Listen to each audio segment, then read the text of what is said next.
आगे बढ़ेंगे। Balochistan liberation army ने पाकिस्तान की नाक में दम कर दिया है। बीएलए ने कसम खा ली है कि बलूचिस्तान को पाकिस्तान से अलग करने में अब ज्यादा वक्त नहीं लगना है। तभी हमले लगातार बढ़ते चले जा रहे हैं। बीएलए का दावा है कि इस साल अब तक पाक सुरक्षा बलों के 350 से ज्यादा सैनिकों को ढेर कर दिया है। उधर बीएलए ने पाकिस्तान के उस दावों को भी झूठा करार दिया जिसमें पाकिस्तान ने कहा था कि ट्रेन हाईजैक के सभी बंधकों को छुड़ा लिया गया है। एक तरफ से बीएलए ने पाकिस्तान को ऐसे जख्म दे दिए तो शहबाज सरकार के लिए नासूर बन गए हैं। हमले पर हमले हो रहे हैं और पाकिस्तान बेदम होता जा रहा है। तो आज बात करेंगे पाकिस्तान की, बलूचिस्तान की इस रिपोर्ट के जरिए।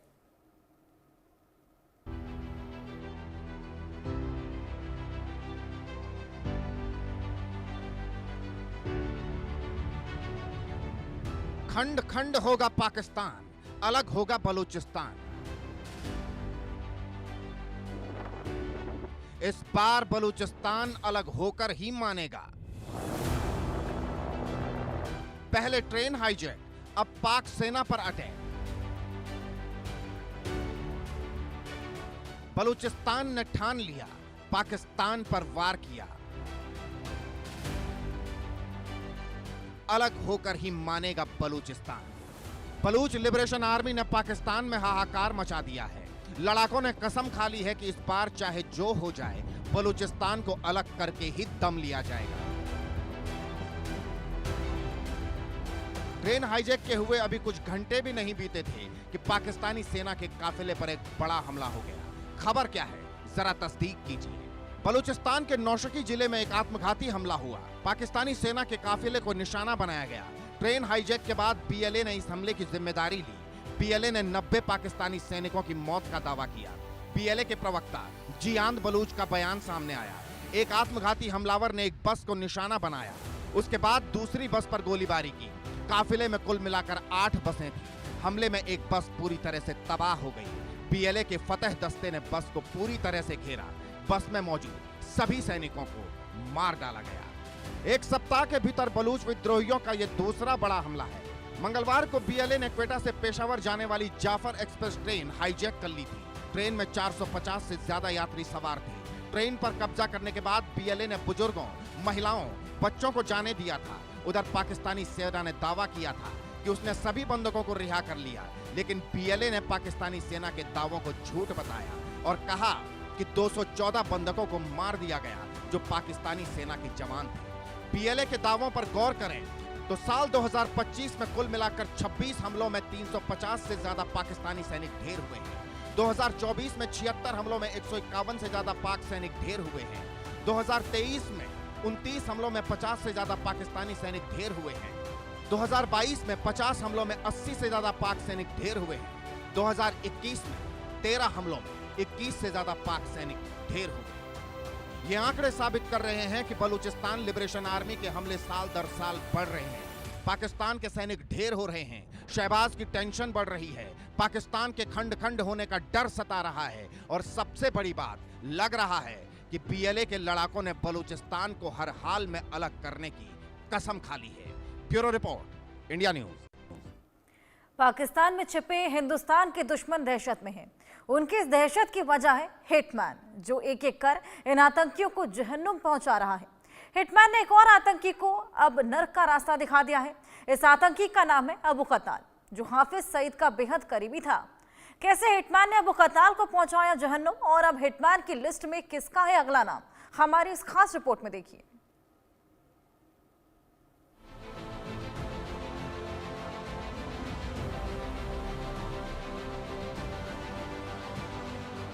जो आतंकी कल तक अपनी दहशत से डराते थे, लोगों में खौफ पैदा करते थे, कल तक जान लेना जिनका शगल था, शौक था, अब वही आतंकी डरे हुए हैं, घबराए हुए हैं, भयभीत हैं। आज इन्हें अपनी जान जाने का खौफ है।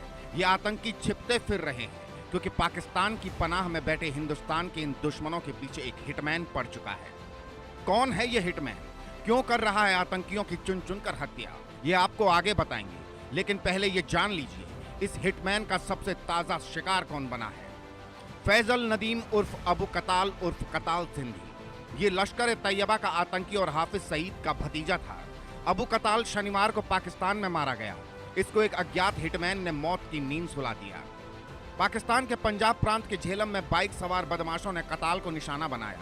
कताल पर उस समय हमला किया गया जब वो अपनी गाड़ी से जा रहा था। हमलावरों ने कताल को 14 से 15 गोली मारी। इस बीच खबर ये भी है, इस हमले में कताल का चाचा हाफिज सईद भी जख्मी हुआ है। पिछले दो सालों में जो मेजर अटैक्स हुए हैं साउथ ऑफ पीर पंजाल में, उसका मास्टरमाइंड ये था। उसके अलावा ये आतंकवादियों को ट्रेनिंग देना, आतंकवादियों को इन्फिल्ट्रेट करवाना और उनकी पूरी ऑपरेशनल एक्टिविटीज को कोऑर्डिनेट करने का जिम्मा इसी के ऊपर था। एक और भारत का दुश्मन एलिमिनेट हो गया।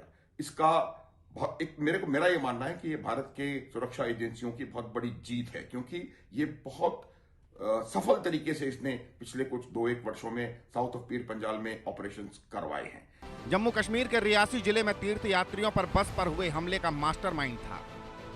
9 जून 2024 को आतंकियों ने जम्मू कश्मीर में शिवखोड़ी से कटरा जा रही बस पर ओपन फायर किया था। हमले में ड्राइवर घायल हुआ था और उसका बस से कंट्रोल खो गया था। इसके चलते बस खाई में गिर गई थी। 10 लोगों की मौके पर मौत हो गई थी, जबकि 33 लोग घायल हुए थे। हिंदुस्तान के इस दुश्मन का अभिशाप हो गया है। पाकिस्तान में इसका काम तमाम हो गया है, जिसके बाद से आतंकियों में दहशत है। आतंकियों पर हमलों ने आतंकवाद के आका पाकिस्तान को टेंशन दे दी है। तालिबान, टीटीपी और बलूच लड़ाकों ने पहले ही पाकिस्तान की नींद उड़ा रखी थी। उस पर आतंकियों पर अज्ञात हमलावरों के हमले से वो और परेशान है।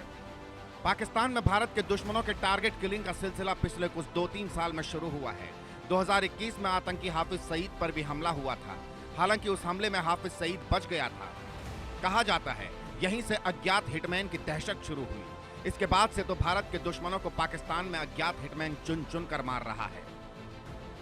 जो लश्कर तैयबा का जो ट्रेनिंग, कोऑर्डिनेशन और इन्फिल्ट्रेशन का जो एक्टिविटी है, उसको कहीं ना कहीं थोड़ा बहुत झटका लगेगा। ये तमाम आतंकवादी वो लोग हैं जो कि भारत में एक्टिविटी करवाते हैं, या उनको आईएसआई को और आर्मी को कहीं ना कहीं ये लगता है कि ये पाकिस्तान के लिए खतरा बन सकते हैं, इसलिए उनको सिस्टमेटिकली एलिमिनेट कराया जा रहा है। ये एनआईए द्वारा कई एफआईआर में नामित है और मुझे लगता है और भी 2-3 लोग नामित हैं और आने वाले समय में उनका नंबर शायद पाकिस्तान में इस प्रकार की घटना में आ जाए। ऐसे कई नाम हैं जिन्हें अज्ञात हिटमैन ने खत्म कर दिया है। कुछ को अगवा करके मारा तो कुछ को सरेआम गोली से भून दिया। आतंकियों पर हो रहे इन हमलों से पाकिस्तान की सेना से लेकर सरकार तक में हड़कंप है। पाकिस्तान सरकार जांच तो कर रही है, लेकिन उसे इस अज्ञात हिटमैन के बारे में कोई सबूत और जानकारियां नहीं मिल रही। सालों से पाकिस्तान ये पता लगाने की कोशिश कर रहा है